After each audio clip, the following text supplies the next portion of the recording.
truth, that we glorify you.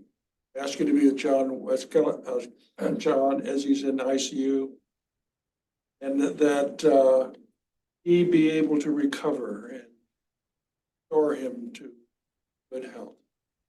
We ask, Lord, now that you be with us, guide us and teach us, that we will see the life that will turn to your kingdom. Thank you. Well, it's good to be with you again. What a privilege to be with you 3 weeks in a row, twice in person and now online. Is our volume good? Everything is working well? Okay, we've had a little bit of trouble with our internet here, and I was a little bit curious how it was going to work, but if everything is working well, that's good. So, as Ken said, we are finishing up the life of Jacob.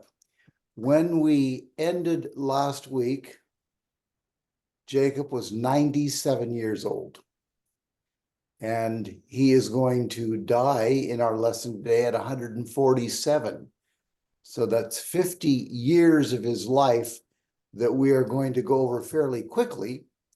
However, when we study the story of Joseph, we will actually pick up some details from those 50 years, because we're going to jump ahead and really look at just the last few years. And of those last 17 years of his life, we really just have a few stories. The direction we're going today is this idea of a life well lived and a good death. And I don't know if the subject of death, and particularly your own death, is a tough one for you to consider. For some people, thinking about their death is scary. For some people, it's something they've thought about quite a bit. They have talked it over with their family, and it's something that's just a part of their consideration of their life. And so I realized that as we approach a topic that is centered around the death of this man that we've been studying over the last month, it could make some of you feel a bit uneasy. Would you lean into that? Would you do your best to lean into that?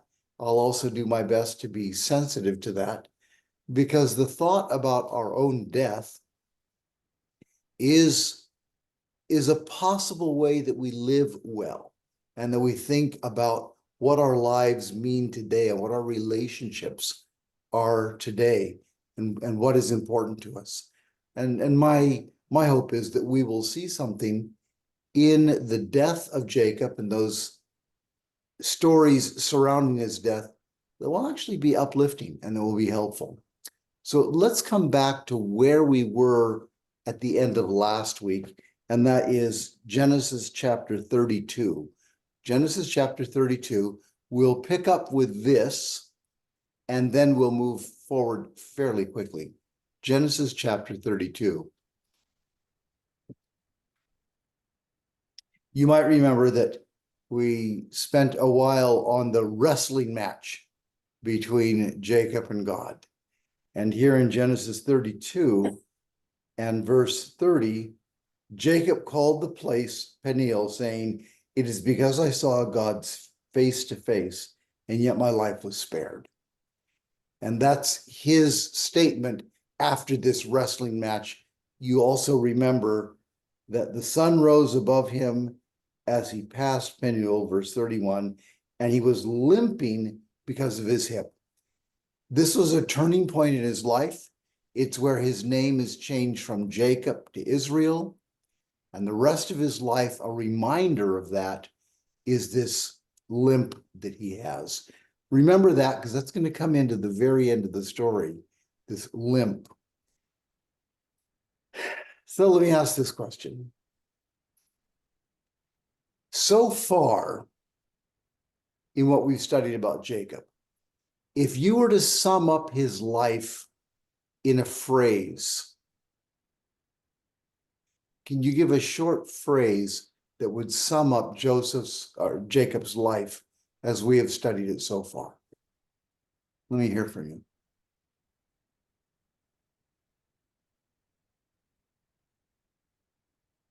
Cunning, I'm sorry, say it again. cunning, Cunning, okay. Running scared. Running scared. Wow, that has been a theme, hasn't it? And running scared and the cunning to try to cope with that fear. Somebody else, I think I cut somebody off. Wasted potential. Ah, wasted potential. Interesting. Somebody else. Frustration. Frustration, a lot of frustration. self-discovery, I heard part of it. I think I heard the word discovery. self-discovery, Self-discovery, yeah. Anybody else? Typical. I would say, Go ahead. betrayed and redeemed. Betrayed and redeemed. And then I think there was a hand over here. Please. Typical. Family problems, wife problems, money problems, transportation problems, you name it. Yeah. Lots of different kinds of problems. Please, another one. Having had experience wrestling bulls and oxen, he became an Arnold Schwarzenegger. Sort of. Yeah, this last story is kind of a buff story, isn't it? Wrestling all night with this angel. Did I miss anybody? Anybody else? He's had a lot of consequences. Yeah. Yeah. Very And, troubled. and as we studied a couple of weeks ago, lots of grace. Grace as well as those consequences. Anybody else? Now, how closely do you think you captured what Jacob would say about his life? What do you think Jacob would say about his life if he was summarizing it? Kind of what we've said, or do you think he would say something different? Blessed. When? The good question. Okay, let's fast forward because the time we're going to read is actually 33 years forward when he's 130. And so that's not really a fair question, but some of you might know that in the next 33 years, he is going to go through some more real difficult times. I mentioned that this is the beginning, this wrestling with the angel. It's the beginning of 33 very tough and traumatic years. During this time, his daughter is going to be raped. And then two of his sons are going to go on a killing spree in revenge for that rape. And then he's going to have to flee again because that killing spree has made his family unwelcome. No surprise in that territory. And then during that time, he's going to experience rising conflict between his sons to the point where, unbeknownst to him, his sons sell Joseph, his favorite, as a slave. From his perspective, he believes that Joseph has been killed by some wild animal. And so he lives with sorrow that he says will never leave him until the day he dies. And it seems to be that indeed, for the next few decades, he is shrouded in grief that he can't shake. And then he discovers at 130 that Joseph is alive, and not only alive, but he is second in command in the most powerful nation in the world at that time, Egypt. So, I mean, that's quite a whiplash to go from thinking that your 17-year-old son died a horrible death to now realizing that he is pushing 40 and the king, not the king, but the king's right-hand man in the most powerful nation. So all of that has happened in 33 years. So now the question is, at this point, if Jacob was summarizing his life, what might he say? Anybody want to give a guess, please? Right Yeah, before, Oh, go ahead and then we'll take the comment online, please. me, Yeah, right before he found out who Joseph was, when he had to let Benjamin go, yes, back with the brothers, he yep, said, all these things are against me. yep, All these things are against me. And I thought, when life gets tough, supposed to be praising the Lord for everything. But anyway, I'm not trying to pick on the guy. yeah, yeah. No, it's true. He does actually make that statement. He says, everything is against me. And we'll probably come on to that phrase when we study the life of Joseph next month. I think there was a comment online. Marlene, was that you? yeah. So I don't want to steal your thunder, but he summarizes in chapter 47 of Okay, Genesis. stop right there. Because you're right, that's exactly where we're going next. And after we read it, then you may have a comment on it. But let's see if anybody else has comments first, and then we'll read it, and then I'd like to hear from you, Arlene. But thank you. But I do have a comment. Okay. Since Joseph was taken, he lived in deep grief. Yeah. For the loss of his son. He did. He really did. Anybody else want to make a guess, please, at Jacob's summary of his own life? I see a lot, after all that loss and all those consequences and grace, a tremendous restoration. His son is that he thinks his dad is, second in command. He gets to come to Egypt and gets this welcome by the king, and he's really seems like it's going to end pretty well for him. It does feel like that, and in fact, it does. But very good comment. Did I miss anybody else? And then we'll read this and come back to any comment that Marlene might wanted to give when I cut her off. Yes, please, Roy. What I was struck with in reading the whole story of Jacob, that he exhibits kind of life that all of humanity has on earth, because we are sinful and we have grief and evil, as well as we have restoration because of the grace of God and giving us life. Yes, and I love the word restoration. There is a lot of restoration. And one of the things that we'll be looking at in the life of Joseph is this 17 years between Jacob arriving in Egypt and his death is a time of restoration. Anybody else? Did I miss anybody? Please. So many of the things that happened to Jacob were results of his own bad choices. Yeah, it's true. It's Even true. though God redeemed him, Yeah. did not take away all the consequences of those Yeah. decisions he made. Yeah, it is true. It is true. And many of us can relate that we live for a long time with the consequences of our bad choices. Ken. I was struck by the humility of his, the description of his life. He didn't say, I'm one of maybe 2 or 3 men that seen God face to face. He didn't say, I've been blessed with great wealth. Yeah. He just, it was very, I thought, I've lived a long time. My father's very similar to my father's grandfather's journey, and that's about it. Yeah. It's a fairly short answer. Well, let's use that as the segue into reading this. So we come to Genesis chapter 47. And in verse 7, and we're just going to jump right into the story.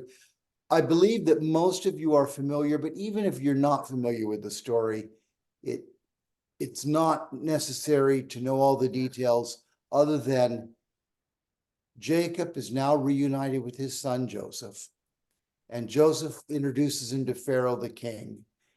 And this is the moment in verse 7 of Genesis 40. Then Joseph brought his father Jacob in and presented him before Pharaoh, and Jacob blessed Pharaoh. Pharaoh asked him, "How old are you?" Now let me just pause there for a second.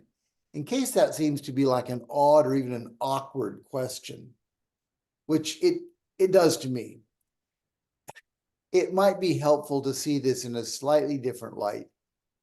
And without taking a lot of time to walk through the rationale on this, it's more of a question that says, tell me about yourself. It's not a prying, probing, inappropriate, awkward question. It's more of a question, good to meet you, tell me about yourself. So he says, how old are you? And Jacob said to Pharaoh, the years of my pilgrimage are 130. My years have been few and difficult, and they do not equal the years of the pilgrimage of my fathers. And it's true that his dad, Isaac, died at 180, and his grandfather, Abraham, died at, oh boy, now I'm blanking, was it 183? Again, it was a larger number than he's at 130 here. And that's it. Then Jacob blessed Pharaoh and went out from his presence. Now, maybe the conversation was longer, and the fact that we don't have the words of his blessing tell us that there were a few more words spoken at least. But the essence of what he said appears to be in this very cryptic answer that says, the years of my pilgrimage are 130. My years have been few and difficult, and they do not equal the years of the pilgrimage of my fathers. What do you make of that? We've been talking about our summary of his life. This is his summary of his life at 130. Now, he will live another 17 years, and we'll talk about that in a moment. But at this point, that's his summary. That's his description of himself to Pharaoh when Pharaoh says, how old are you? Tell me about yourself. What do you make of this?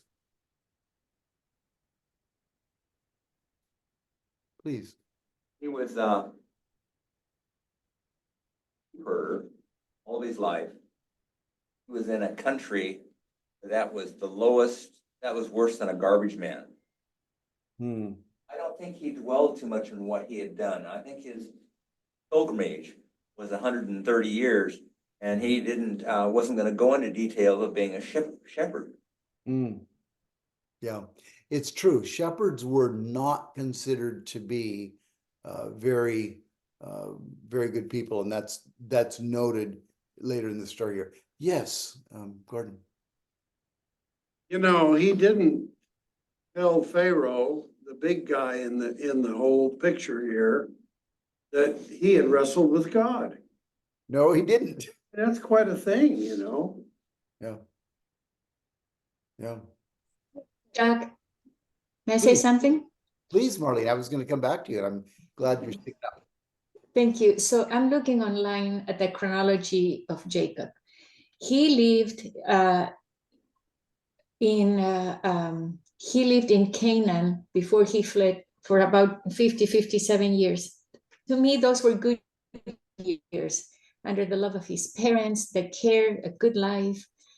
Then he went to and lived with his father-in-law. And they were good and bad years. I mean, those were the working years where everybody has a hard time, but he prospered a lot. And then he went back to Canaan, and God gave him the promise that he was going to prosper, and he did, until the incident of the sons, the daughter, the sons, and and Joseph. Mm-hmm. From my viewpoint, he forgets all the good things in life because his grief was too deep for the loss of his son. Nothing could remind him of all the blessings he had, that he had seen the angel of the Lord, that he had been blessed by the angel of the Lord twice. At that point, when he saw Pharaoh, the loss of his son was still fresh. So that's what I see. Yeah. And yeah, okay, Jana, thank you. Marlene, because that was something that I was noticing. If you go back to chapter 35, talking to all of his family, and he says, I will build an altar to God who answered me in the day of my distress, who has been with me wherever I have gone. Mhm. Seems like many times God tells us to remember. Yeah, yeah, And it seems like Jacob has forgotten a lot, because this is the God who had helped him in all of his distress. Yeah. He'd gone to God in the distress of his daughter and what Yeah. his sons had done. And then if he had gone to God in the distress of losing his son, yeah, and I will have gone to 4 funerals in the last 12 days. It's hard to lose people. And we have to remember that even in our losings, God is being merciful. yeah, Isaiah 57 verses 1 and 2 says, the righteous are taken away so that they can rest, yeah. spared from the evil earth. I think Jacob didn't remember. So I think that's what we have to be challenged to remember. Remember what God's done in our life and the lives of our friends. And in the lives of the people in the Bible. That's why we're told these stories. Yeah. Jana and Marlene, thank you both for bringing us back to this idea that grief is real, and in grief, we can also turn to God. And it's not an either or, it's a both and. We experience the grief and we turn to and cling to God. Yes, another comment here.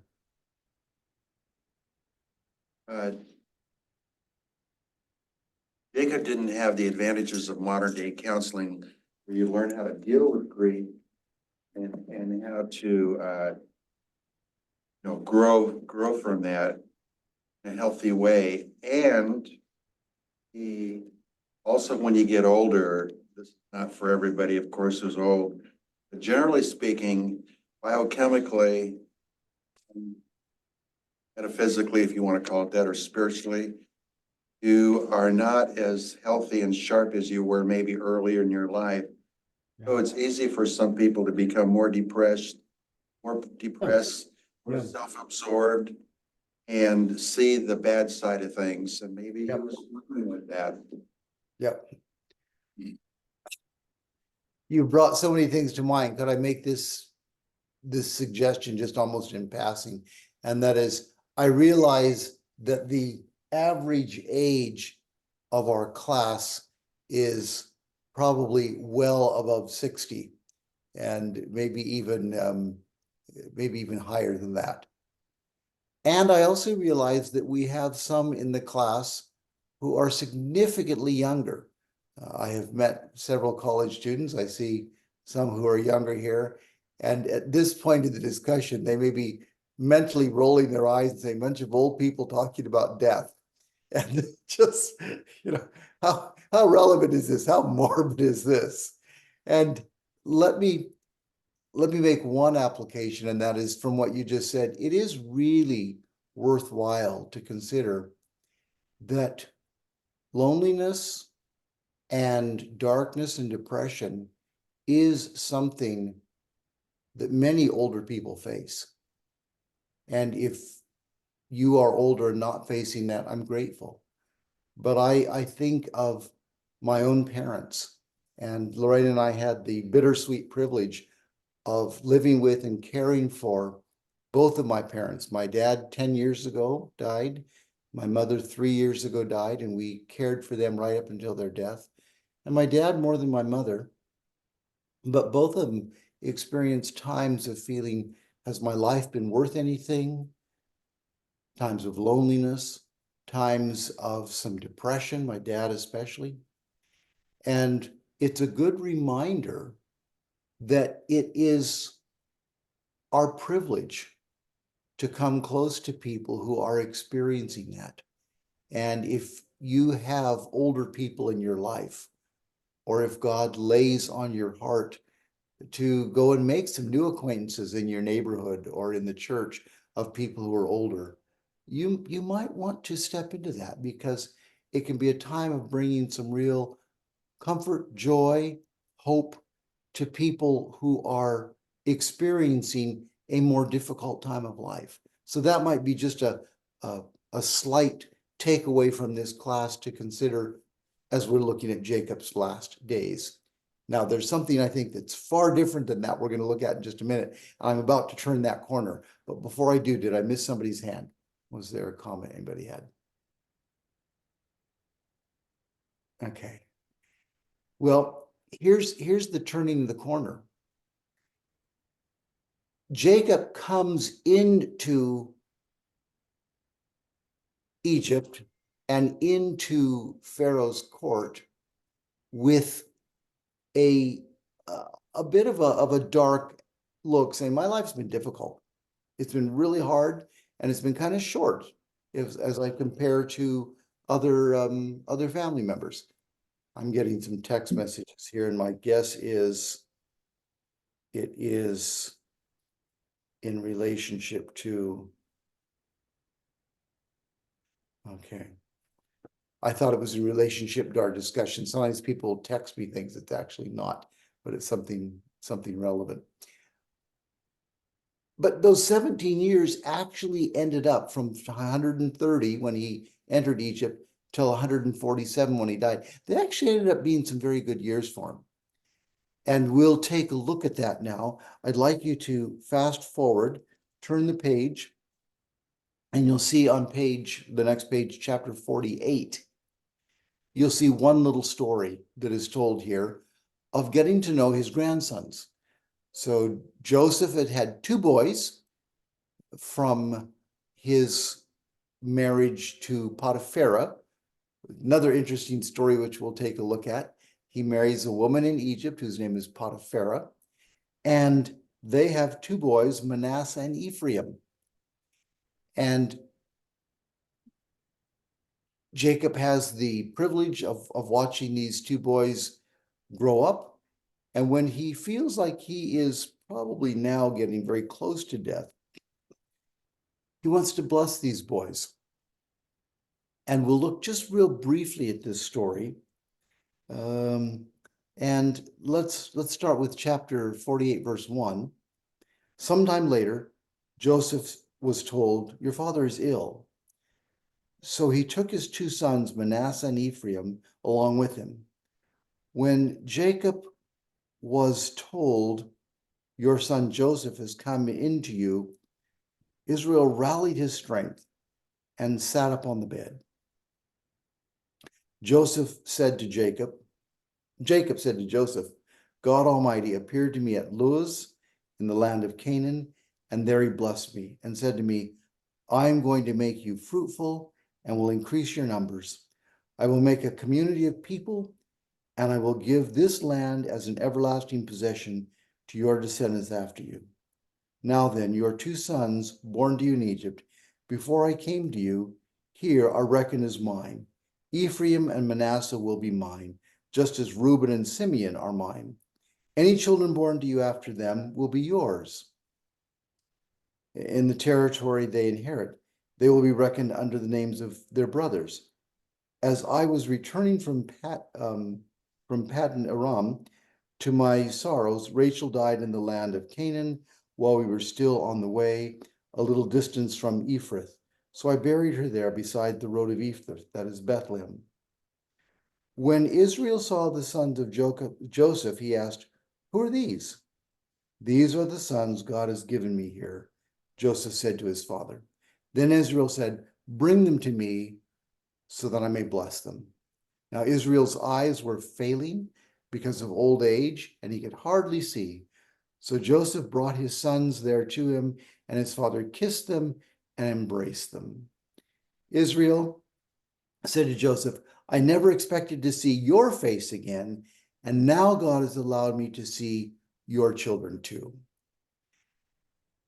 Now, I probably read more detail than we needed there, and it was almost that last line that was the punchline. He said, I never expected to see you, and now I get to see your grandchildren. and I want to bless them. What tone do you gather here? This is near the end of this 17 years. He is close to death. What are you gathering from this that the last 17 years has been like? What are you hearing from Jacob at this point?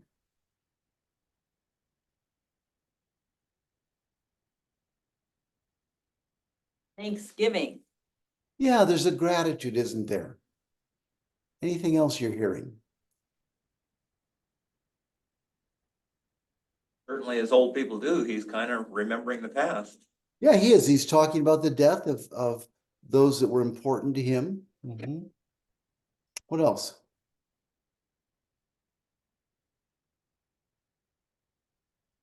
It's strange to me that he was, oh, just now I get to see your sons. What was he doing the last 17 years? Keith, I think that we have a linguistic issue here. I don't think that this is his first time. And when he says, "Who are these guys?" It's not like, well, I've never met you before, but it is a good observation. Yeah. Anybody else? That, when it says rallied his strength, he was in very bad shape. Yeah. Something that he'd been wanting to accomplish. Blessing obviously had been on his mind. Yeah. And there's more here we could spend time on, but we're not going to. I'm kind of aware of our time, and I have a bigger point I want to get to. Hang on just 1 second. Let me finish this, and then I have 2 comments here, 2 hands up, and that is he's anticipating the future. The blessing to his grandsons is propelling the generations forward in godliness. And that's something to keep in mind. He is wanting to see his family line continue in the way of God, and maybe even more critical now that they are living in Egypt, because they have all kinds of influences right around them that could take them away from God. So there's the remembering of the past, there's the projecting forward into the future, there's wanting to pass on a godly heritage. All of this appears to be in this little story here. Now, let's come back to the 2 hands. I think, Beth, your hand was up. Just saying, God is so good, even though there are bad things that happen, it's even better in the end. Yep. Getting to see grandsons as well. Yep, excellent. And I think there was another hand on the other side of the room, maybe? Yes, please. I wonder if Jacob was remembering when he went to his father, when his father was old and he was so blind that he didn't know which son it was. Oh, Thinking about, well, my father blessed me, and now that I'm old, maybe I need to be blessing these boys while I still. I think there's a parallel, and I wasn't going to go there, but I'm glad you've at least noticed it, because there seem to be parallels from his younger life to now his old. And I think that's one of them. Good point. Anybody else? Had a thought. Please. I think, this may not be what you're thinking of, but this is something that this story, this little section affected me a few years ago when I was dealing with my dad. I'm the oldest of his 8 children, and he was making like these poor decisions, and it dawned on me one day that I was being put in the role of Joseph for taking care of my dad. I had to sit him down one day and said, "Dad, it's okay for you just to be grandpa. It's okay for you just to be what God made you in this season right here. Let me take over some of the heavier things." And so there was a transferring even to Joseph, I think. Yeah. Excellent. Let me just take again a moment here, recognizing that we have people of various ages in our group here. And let me relate a story real briefly about my grandfather and me when I was about probably 18 or 19. And we had a big family get together. And in the midst of all this hubbub, I sat down with my grandfather, and he and I had a bit of a conversation. This is my dad's dad.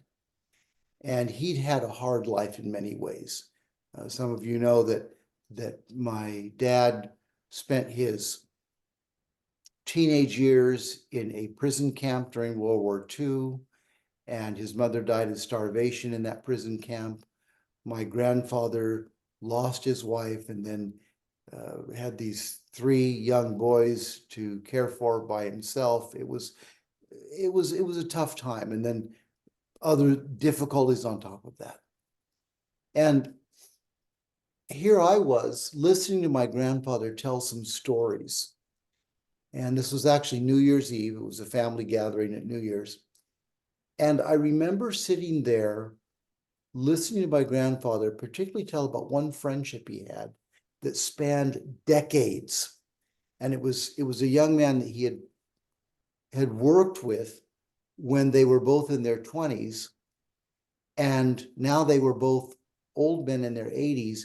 And he was able to trace 6 decades of what this man had been like and the consequences of some of the choices he had made. And it just struck me as this not even 20-ish young man. I thought, wow, what must that be like to have the perspective of decades and be able to look at life from that long view? And, that conversation has now been, I am approaching, not quite, but I'm approaching the age that my grandfather was then. And come to think of it, he was not in his 80s yet. He was in his mid-70s. So yeah, I'm closer than I think to his age then. But what must it be to have that perspective? And for those in the room who are young, there's another way of relating to older people. And that is, what have they learned about life? Particularly if they're a family member. What do they know about your family? How do they understand from their long perspective what this family is all about and what has shaped this family and what things have shaped you as a part of this family? And their perspective obviously is going to be only one perspective, but it might be worth taking into account. And if you are on the older side, what do you have of value to share with the next generation or 2 generations down? What is it that might be valuable for you to be sharing with them? Because God has given you a perspective that they don't have. So there's pieces of this story that can stir up those type of reflections for us, regardless of our age. Yes. Looking at me. Mhm. Yes. For those that are younger, I have something to share. I had a very, very rocky relationship with my father. And one thing I didn't take advantage of because of all the conflicts that we had, that I didn't ask him about his experience of life and how it went and how it affected him. Mm. A veteran for 6 years and plus World War II. And there was some times where he was trying to verbalize stuff about his past, and I just was so self-centered. Yep. I just tuned him out. And so whether you're in conflict with somebody or not, or think that they're not worthy to share what they want to say, it's such an advantage to listen to older folks, to try to understand them, learn from them. I've regretted hundreds of times. Dad died over 20 years ago, hundreds of times that I didn't do that. Thank you. I'll tell you, you're stirring up for me, and I'll just add briefly that my dad and I didn't always have a close relationship. And probably about 20 years before he died, we did some fence mending or bridge building, and we began establishing a much better relationship than we'd had than we'd had before that. And then in caring for him during his last years, I realized there was still some unfinished business. And at that time, his mind was not sharp enough and clear enough to have much conversation of substance. And so it was a lot of internal work. And I had to do work inside of me that God pushed me through to have some much more resolution with some of my feelings toward my dad. And I mentioned it's a bittersweet privilege. I remember times when I was up with my dad, helping him go to the bathroom 3 or 4 times in the night. And I had to go to work the next day. And I just was so tired. And I remember one night getting up with him and I thought, you know, this is probably a bit like what he had to do with me when I was a baby, up in the night. You know, this is what, you know, goes around, comes around sort of a thing. And that was a helpful thought for me. And that, among other pieces, I experienced a lot of grief, little by little, as I watched my dad die by inches. But I also experienced a lot of letting go of some of the difficult things that had plagued our relationship. One night when I tucked him into bed, and my dad was not an expressive or emotional man, and the strokes he had, I think, probably affected that some. But one night as I tucked him into bed, with a tear trickling down his cheek, he said, "Thank you for taking such good care of me." And, you know, I thought that did my heart good.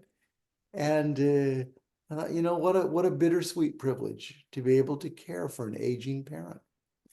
And so again, this is a story about a dying man, and it's a story about human relationships, and all of us have some connection with this topic, whether we are aging, whether we know aging people. But really where we're going to turn next is we're going to look, what does this tell us about God? What does it tell us about the way that God is at work with us as people? And we've acknowledged something that whether we were believers in God or not, all of us could see the reality of life and death and aging and relationships. Those are things that don't necessarily speak uniquely to believers. Although as believers, I think we certainly do need to pay attention to them. But what is it that this all tells us about God? And now I want to shift to that and use that in the last few minutes that we have together. Come to chapter 49. And Ken, this refers to what you said a minute ago, and that is that Jacob becomes a bit of a prophet here. And it's true. He is speaking of the future. And in chapter 49, shortly after the story of blessing his 2 grandsons, Ephraim and Manasseh, we have this story. Genesis 49, verse 1. Then Jacob called for his sons and said, "Gather around so I can tell you what will happen to you in days to come." And he starts with the oldest, Reuben, and he moves right on through every one of his 12 sons and talks about them and makes a bit of a prophecy. Now, that's not our purpose to study that today. It's worth reading, and I encourage you to read it later. But I want to bring you down to the end after he's spoken to each one of them and come to the verse 28 when he's done speaking about all of them. All these are the 12 tribes of Israel, and this is what their father said to them when he blessed them, giving each the blessing appropriate to him. And this comes back to stuff we've said before, that in dying, knowing he was dying, Jacob anticipates the future and gives warnings, gives prophecy. Obviously, God speaking through him gives something that they need that will launch them into lives of faith and usefulness and godliness. And then the story goes this way. Verse 29. Then he gave them these instructions. I am about to be gathered to my people. Bury me with my fathers in the cave in the field of Ephron the Hittite, the cave in the field of Machpelah near Mamre in Canaan, which Abram bought as a burial place from Ephron the Hittite, along with the field. There Abraham and his wife Sarah were buried. There Isaac and his wife Rebekah were buried, and there I buried Leah. The field and the cave in it were bought from the Hittites. When Jacob had finished giving instructions to his sons, he drew his feet up into the bed, breathed his last, and was gathered to his people. The story of Jacob in the Bible is literally from womb to the tomb. And what follows is his embalming and the period of mourning for him and his family burying him as he requested back in the family burial plot. And then the story quickly goes to Joseph's death, and we'll not look at that until we come to the life of Joseph. But we have here literally from womb, the story of him and Esau in the womb to tomb. We have his life laid out for us, womb to tomb. And at the end of it, we have a summary. And I'm going to jump us ahead. We could read some of this in Genesis, but we're going to jump ahead to the New Testament, where there is a one-liner summary of his experience with God, and it focuses on this moment. Not on his wrestling with the angel, although that's implied. Not on all of his hard, difficult years, although that's implied. Not on the meeting with Pharaoh, but it focuses on this moment right here. And I want you to turn to the book of Hebrews, chapter 11. Hebrews, chapter 11. And this is a familiar passage. It's often called the faith chapter. And there's a one-liner description of Jacob's life. Some of the people mentioned in Hebrews 11 get a paragraph. Some get one phrase, some get a sentence. Jacob, for all that his life had meant and all the detail that we have about it in the book of Genesis, gets a one-line summary, and it focuses on this dying moment, but it encompasses so much more. Look here. Hebrews chapter 11 and verse 21. By faith, when he was not, by faith Jacob, when he was dying, blessed each of Joseph's sons and worshiped as he leaned on the top of his staff. Three things. He worshiped, he blessed his sons, and he leaned on his staff. Now, we've already commented briefly on some of these, but let's take a moment and wrap up our class with looking at these and then applying it back to our life, regardless of what age we are. Hebrews 11 is a chapter of faith heroes. And every person in this chapter is noted for something that demonstrates their faith, their connection to God. And the brief summaries are powerful because they are so brief. And the few things they mention are significant. And the three things that are mentioned here is that Jacob blesses his sons, he worships God, and he leans on his staff. Now, you're welcome to comment on any one of those three. We're going to touch on all of them, but we don't have to do them in order. But why are those three things so significant that that's how Jacob's life is noted in Hebrews 11 as a person of faith? Comment on any one of those you'd like to.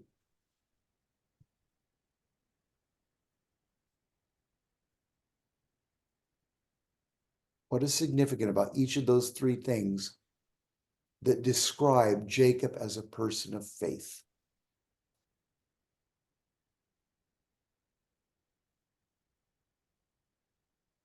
he more faithful in blessing Joseph's sons than when he blessed the other own sons? Good question, Linda. Was he more faithful in blessing Joseph's sons than his own sons? It's not mentioned. It's not mentioned, no. Do you have an answer to that, or are you looking for other people to give input on that?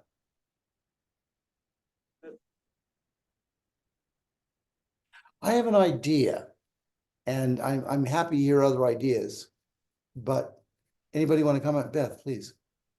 It's because Joseph's sons would have to grow up in Egypt and be influenced by all of that. And he blessed them and predicted that they would be followers, and that took more faith. Ah, yeah, I like it. I like it. Any other observations on that? A great learning experience here, compared to when his father died. All this drama that was Yeah. created by mother and himself. Here, all orderly and Yeah. It is a real contrast to the drama of his father blessing him and Esau.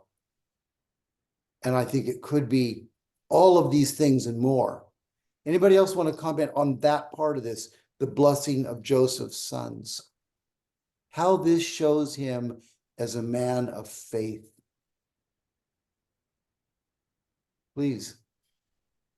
In thinking about his life as a shepherd, he'd done actively quite a few years. The staff was very important to the shepherd. He used it a lot. He used it to rest, used it to guide and direct sheep. Yeah, good. Leaning on that staff. He's leaning on God yet. Good, good. So the leaning on the staff is clearly a reference to the years he spent as a shepherd, and some of the earliest references to God as our shepherd come from the experience of Jacob, and then move forward to the more familiar ones of David, the Lord is my shepherd, etc. But it recognizes that shepherding role that he had. Now, there's another piece of that staff, and I ask you to remember this at the very beginning of class. What's the other part of this, especially the leaning on the staff? Not emphasizing how he used it with his work, but the fact that now he has to lean on it. What is this an emphasis of? It said way back when that it was with his hip injury when he was wrestling. Yeah. Yeah. This is his injury from wrestling with the angel. So there's a reference to his life here in these short phrases, encompassing all of his shepherding, encompassing his seeing God face to face, his being injured. He is leaning on it. This also includes the fact it's recognizing his life had consequences, but his life had also had grace. So all of that in this phrase of leaning on the staff. Anything else from leaning on the staff? Please. I have a hard time distinguishing from your face from the camera angle and everything, who you're looking at. I'm sorry. Not your fault. It's not your fault. But I think the takeaway for me, not quite with the staff, is that his sons of Joseph had grown up in a different environment than the shepherd background that the rest of them had. They probably went to what we would term today public school. They went to public university. His wife is an Egyptian. But, Joseph is still his favorite son, or what, him and Benjamin. And so trying to make sure that Joseph's two sons are included and respected and blessed with the rest, so that they're not going to be shunned because of their differences in their background. Oh, yeah. I love it. I love it. Drawing them in. Yes. Yeah. Our time is almost up. Let me go to the last one. He worshiped. He worshiped. What does that say to you about him as a man of faith? As he's dying, he worshiped.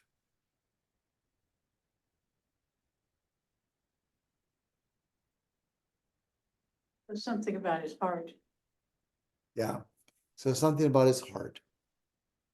Yeah, please. I think of Psalm 71, call it the old people psalm. Uh-huh. Verse 18, now also when I'm old and gray-headed, O God, forsake me not. Still, I have showed your strength into this generation, your power, everyone that is to come. That's verse 18. So I think about God, a 71-year-old talking to an 18-year-old, and I'm picturing Jacob doing that. Yeah. And part of that is showing them how worship is done. Yes. Oh, thank you for bringing up Psalm 71 because it does really tie with this picture of Jacob. Well, it's time for us to wrap up. Let me give this summary and challenge. We're ending the life of Jacob, but we will not leave him completely because as we study the life of Joseph next month, we're going to be touching down a bit on Jacob again. But let me summarize in this way. No question. Jacob's life was tough. And a lot of it he brought on himself. And so when he stood before Pharaoh, and Pharaoh says, tell me about yourself. He says, well, my life has been short and tough. And it's been a rough ride. 17 years later, he gathers first his grandsons and then later his sons. And he says, let me pass on blessings to you.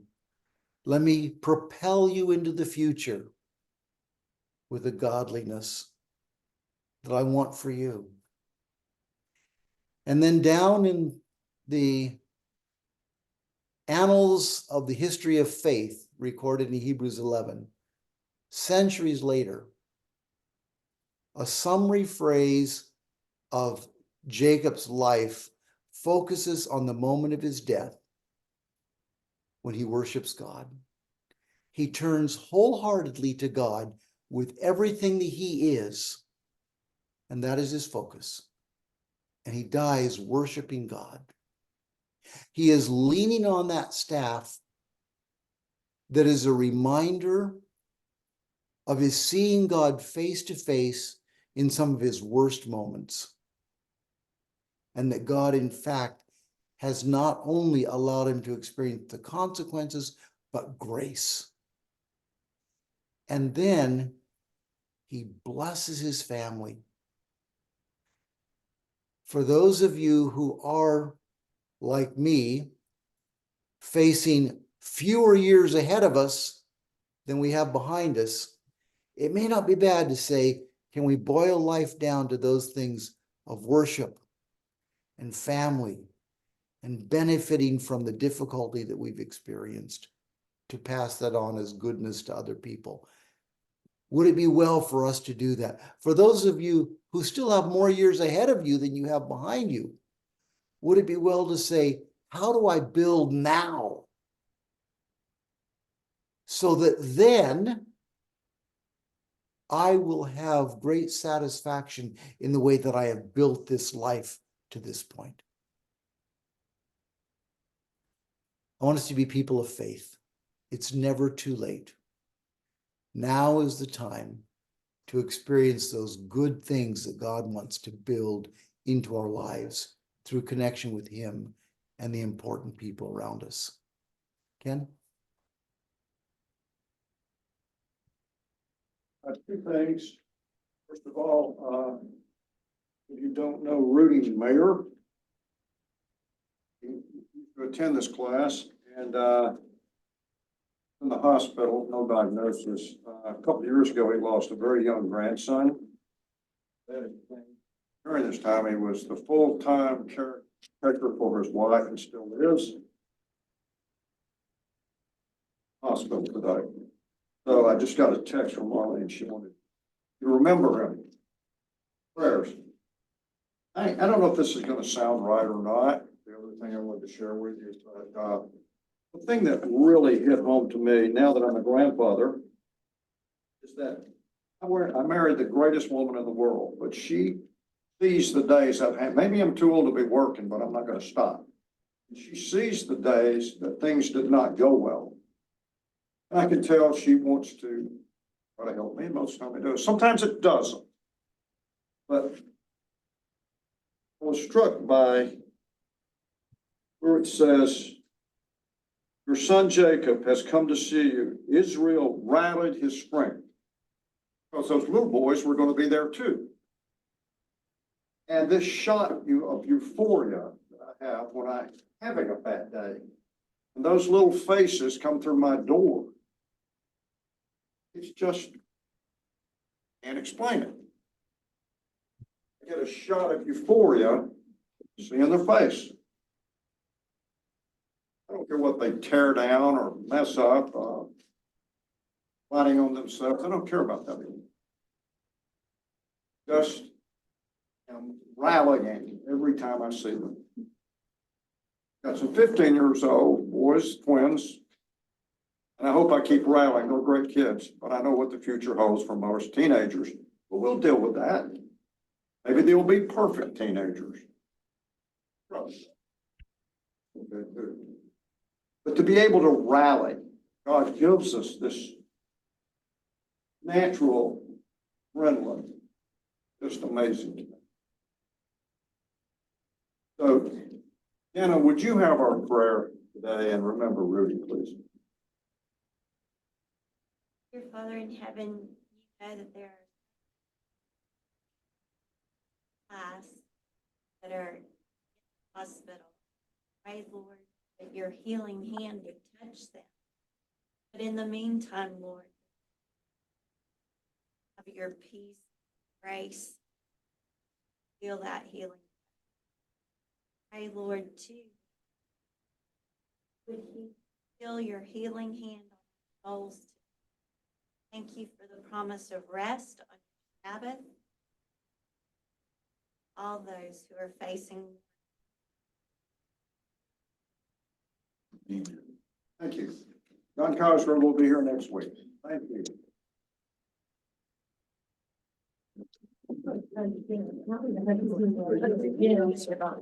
Okay.